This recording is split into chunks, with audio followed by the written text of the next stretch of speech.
The Faustian bargain, making a deal with the devil. It's honestly one of the most terrifying, enduring, and just undeniably captivating metaphors in all of human history.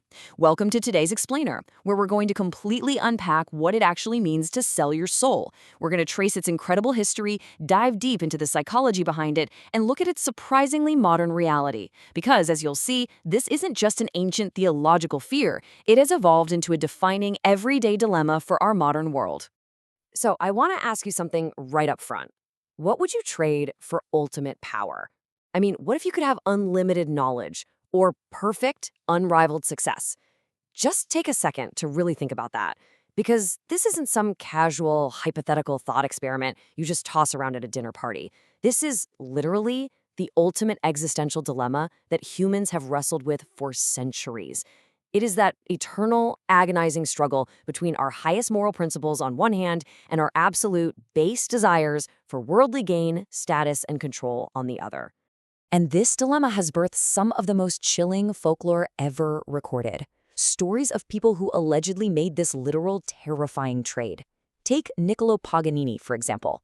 He was a 19th century virtuoso violinist, and his talent was so utterly unnatural, and his physical contortions on stage were so incredibly bizarre that crowds actually believed he gained his prowess through a literal pact with Satan. People would actually cross themselves when he played. And then, of course, there's Robert Johnson, the immensely influential American blues musician. According to the enduring legend, Johnson took his guitar down to a dirt crossroads in Mississippi at midnight, handed it to a large, dark figure, and traded his eternal soul just to be able to play the blues like no one else on earth. These stories stick with us, right? They highlight this deep societal fascination we have with the terrifying intersection of genius, unbridled ambition, and ultimate transgression. So here is our roadmap for this explainer. We're going to start with the origins of the bargain. Then we'll look at its literary turning points in damnation versus redemption. From there, we'll explore the soul across different cultures, dive into the metaphysics and the mind, and finally unpack the modern Faustian dilemma. All right, let's jump right into Section 1, Origins of the Bargain. This whole idea didn't start out as a formal contract signed in blood. Back in the 1st century CE, biblical narratives like the temptation of Christ in the wilderness framed it purely as a spiritual test. It was Satan offering Jesus dominion over all the kingdoms of the world in exchange for just a single bow. It was all about faith and resilience. But as we moved into the Middle Ages, this theological test mutated. It turned into formalized, terrifying societal paranoia. By the year 1484, Pope Innocent VIII issues a papal bull explicitly associating witches with literal diabolical contracts. And boom, this wasn't just a metaphor anymore. Real people actually believed their neighbors were trading their souls for supernatural powers or petty revenge. It was a real game changer that unleashed a wave of inquisitorial trials, devastating entire communities, because the fear of a signed demonic pact literally became a matter of life, death, and the burning stake. Which brings us to Section 2, Damnation versus Redemption. As society evolved, so did the devil. In the late 1500s, Christopher Marlowe wrote his dramatic masterpiece, Dr. Faustus. Now, Marlowe's Faustus actively trades his soul for 24 years of unlimited knowledge and worldly delights. This world is intensely rooted in the rigid morality of the Renaissance, meaning Faustus is ultimately damned for his hubris and his defiance. There's no escape hatch. But fast forward to the 1800s with Johann Wolfgang von Goethe's Faust. Goethe totally reimagines the character as this complex romantic hero. He isn't driven by cheap hedonism or simple magic tricks. He's driven by an insatiable, agonizing quest for true existential meaning. And crucially, Goethe introduces redemption. Faust ultimately achieves salvation.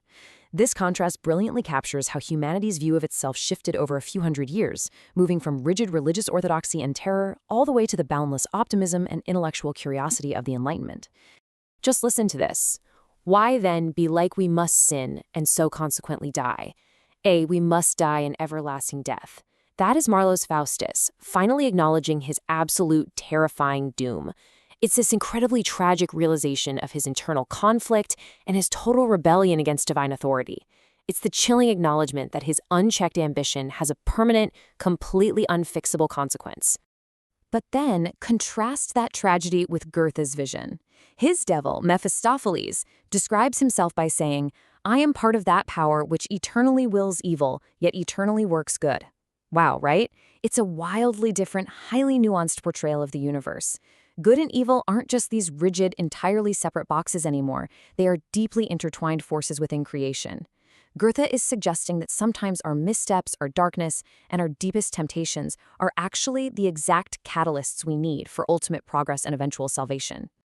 Moving on to Section 3, the soul across cultures. What's fascinating is that while the vocabulary changes across the globe, the core human struggle remains entirely universal. In Christianity, selling your soul is severing that divine reflection within you. It's essentially repeating original sin just for a fleeting worldly being. In Islam, it's abandoning submission to Allah for the empty deceptions and whispers of shaitan. Look at Hinduism, where it's the tragic pursuit of Maya, the illusion of material wealth and physical reality, which only generates negative karma and binds you even further to the endless cycle of rebirth. And in Buddhism, it represents succumbing to avidya, or profound ignorance and attachment, which fundamentally blocks your path to true enlightenment. So every single major tradition agrees on one thing. Prioritizing the temporary and the material over your spiritual integrity is a devastating, self-inflicted wound. And we see this mirrored beautifully in indigenous traditions as well. In Yoruba spirituality from West Africa, to sell your soul is to betray your ori inu, which is your inner spiritual essence in your preordained destiny. It completely disrupts your alignment with your higher purpose. Or look at Japanese Shinto beliefs, where it's all about forsaking essential purity and profound harmony with nature in favor of human greed. That dishonors not just yourself, but your ancestral spirits too. Everywhere you look, human history is warning us against compromising our collective equilibrium just for the sake of selfish, isolated ambition. Let's dive into Section 4, Metaphysics and the Mind. This brings us to the legendary Carl Jung and his famous psychological concept of the shadow. Jung suggests something really interesting.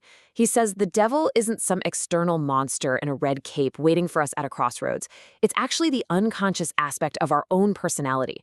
It holds our deep-seated insecurities, our desperate craving for validation, and our repressed desires. I mean, think about a time you felt profoundly insecure, maybe at work or in a relationship. When we feel insignificant, we project those massive desires outwardly onto anything or anyone that promises us a shortcut to fulfillment without the heavy burden of accountability. The demon we're making a deal with? It's really just our own unmet need, desperately looking for an easy way out. Which naturally leads to a massive philosophical clash. Is a Faustian bargain an inevitable human flaw, or is it a fully conscious, deliberate choice? St. Augustine leaned heavily into determinism. He argued that sure, we have free will, but thanks to original sin, humans have this magnetic, almost unavoidable inclination toward making these exact types of bad deals. We are just drawn to the fire. But jump to the 20th century with existentialist Jean-Paul Sartre, who argued for radical freedom. Sartre basically says, look, it simply doesn't matter what the temptation is or how strong the pull feels. You retain ultimate, crushing responsibility for your actions. You can never blame the devil. You can only blame yourself. And your answer to that debate might depend entirely on how you actually define the soul itself. Is it an immutable, indivisible essence? Because if it is, selling it is a permanent, catastrophic loss of your identity in a single stroke. You sign the paper, and it's gone. But what if the soul is more of a dynamic process, something continuously built and shaped by our interconnected actions over time? If that's the case, you don't instantly sell it in a puff of smoke or a drop of blood. It's much sadder than that. You slowly, painfully abandon it, piece by piece, by failing to be authentic over an entire lifetime. Let's wrap things up with Section 5, the modern Faustian dilemma. Let's be real, the devil hasn't retired, he's just changed his wardrobe. Our secular age is absolutely saturated with modern Faustian bargains. Think about corporate culture.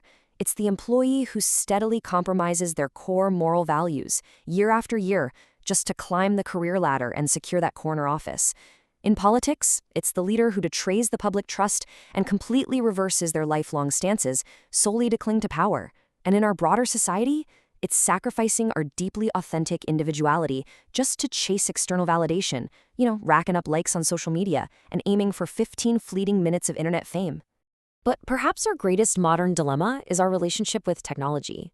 We constantly seek absolute convenience, unimaginable efficiency, and rapid progress through incredibly powerful algorithms and artificial intelligence. That's step one. But step two, there is always a price. We quietly, voluntarily surrender our privacy, our personal behavioral data, and increasingly our human autonomy to get it. Some theorists argue that this unchecked pursuit of technological dominance and transhumanism is the ultimate modern Faustian bargain.